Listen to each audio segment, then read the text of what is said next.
Gas field Pakistan petroleum limited, پاک فوج کے معزز آفیسرز، نڈر سپاہیوں، principal Balochistan public school, students, Bugti قبائل کے عمائدین، کمانڈر امن فورس، السلام علیکم۔ یہ پروکار تقریب جو آج یوم پاکستان کے حوالے سے منعقد کی گئی ہے، اس کی عظمت اور اہمیت سے کسی بھی ہم وطن کو انکار نہیں۔ آج کا یادگار دن 1940 سے ہماری روحوں میں رچ بس گیا ہے، اور یہ سبز ہلالی پرچم کی تصویر ہماری آنکھوں میں نقش ہے۔ ضرورت اس امر کی ہے کہ ہم خود میں وہی جوش و جذبہ دوبارہ پیدا کریں جو کہ 23 مارچ 1940 کے وقت ہمارے آباء و اجداد کے دلوں میں بیدار ہوا تھا، جب آزادی اور آزاد وطن ان کی اولین ترجیح تھی۔ آج ہمیں اس وطن کو بچانے کے لیے ویسے ہی جذبات اور احساسات کی ضرورت ہے۔ آج کا دن شہداء کے جذبہ سرفروشی کی یاد منانے کا دن ہے۔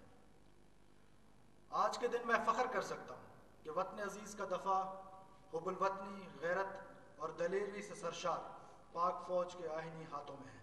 میں پاک فوج کے تمام غازیوں اور شہداء کو سلام پیش کرتا ہوں جنہوں نے ہمارے کل کے لیے اپنا آج قربان کر دیا۔ علاوہ ازیں فرنٹیئر کور بلوچستان اور بگٹی پیس فورس کے شہداء کی قربانیاں بتا قیامت یاد رکھی جائیں گی، اور بگٹی قوم کے دلیر، نڈر، ثبوت بھائی شہید کی جرأتوں کی طویل داستان کہ ہم سب کے لیے مشعل راہ رہے گی۔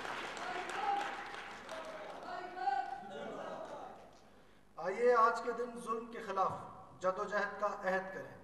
نام نہاد قوم پرست انڈین ایجنٹ BRA کے دہشت گردوں جو معصوم لوگوں کو بے دردی کے ساتھ قتل کرتے ہیں کے خلاف متحد ہو جائیں۔ ذرا غور فرمائیں، آپ نے ان کے خلاف ذرا سا احتجاج کیا تو ان کے پاؤں کے نیچے سے زمین نکل گئی، اور عام معافی کا اعلان اسی کی کڑی ہے۔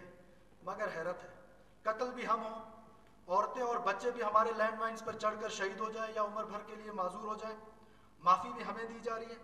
معافی تو وہ اور ان کے آقا مانگیں جنہوں نے بلوچی روایات کو پامال کرتے ہوئے عورتوں اور بچوں کو شہید کیا، 6 معصوم شہریوں کو بے دردی کے ساتھ قتل کیا۔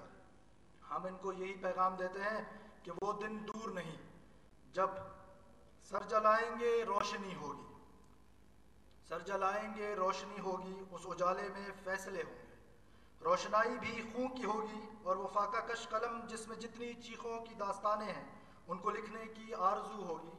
نہ ہی لمحہ قرار کا ہوگا، نہ ہی رستہ فرار کا ہوگا، نہ ہی لمحہ قرار کا ہوگا، جان اٹکی تمہارے یزید کی ہوگی۔ جو یتیم کی طرف اٹھے تھے ایسے ہاتھوں کو توڑ ڈالیں گے، اور جس نے روندی غریب کی عظمت اس کی گردن مروڑ ڈالیں گے۔ مجھے بارودی سرنگوں سے 1000 لوگوں کو نشانہ بنایا گیا، کوئی بولنے والا نہیں، نہ میڈیا، نہ سول سوسائٹی، نہ پولیٹیکل لیڈرشپ۔ انسانی حقوق کی تنظیمیں کیوں خاموش ہیں؟ آسما جہانگیر اپنے وطن کے سپاہیوں کے خلاف تو زہر اگلتی رہتی ہے، یہاں اس کی زبان کیوں خاموش ہے؟ اس کی زبان پہ تالے لگے ہوئے ہیں، یقیناً وہ انڈین ایجنٹ ہے۔ آئیے ہم سب مل کر اس خطے میں امن کے لیے اپنا اپنا کردار ادا کریں۔ ہم میں سے ہر ایک کو لفاظی نہیں، سوچوں کی حد تک نہیں، عملی طور پر امن کے لیے قدم بڑھانا ہوں گے، اور یہ جو ترقی کا سفر شروع کیا ہے اس کو پایہ تکمیل تک پہنچانا پڑے گا۔ اگر یہاں امن نہیں ہوگا تو نقصان صرف اور صرف غریب کا ہوگا۔ جناب کرنل مختار صاحب، میں آپ کی توسط سے IGFC بلوچستان سے اپیل کرتا ہوں کہ یہاں کے لوگوں کو مزید تحفظ فراہم کریں، جو کہ آپ کا اور آپ سے پہلے جنرل سلیم نواز کا یہاں کے باسیوں سے وعدہ تھا، اور ہم آپ کو یقین دلاتے ہیں کہ یہاں کے لوگ امن اور ترقی کے لیے ہر قدم آپ کے ساتھ ہیں۔ واقعے سے روشناس کراؤں گا۔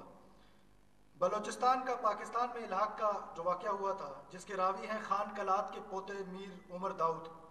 عمر صاحب کہتے ہیں کہ میں نے اپنے والد سے الحاق کے بارے میں سوال کیا تو انہوں نے کہا کہ یہی سوال میں نے تمہارے دادا یعنی خان کلات جو تمام بلوچوں کے سردار تھے ان سے پوچھا، تو انہوں نے کہا کہ مجھے رسول اکرم صلی اللہ علیہ وسلم کی طرف سے بشارت ہوئی تھی۔ سبحان اللہ، جس کی بنیاد میرے آقا سرکار دو جہاں نے ڈالی ہو اس کو برائم تک بگٹی کیا نقصان دے سکتا ہے۔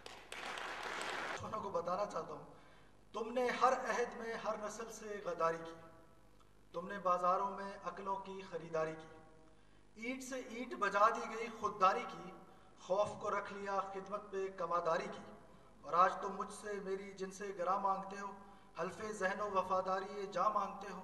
جاؤ یہ چیز کسی مدح سرا سے مانگو، طائف والوں سے ڈھولک کی صدا سے مانگو، مجھ سے پوچھو گے تو خنجر سے عدو بولے گا پاکستان، گردن کاٹ بھی دو گے تو لہو بولے گا پاکستان، تو لہو بولے گا پاکستان۔ پاکستان زندہ باد۔ آج کی ہماری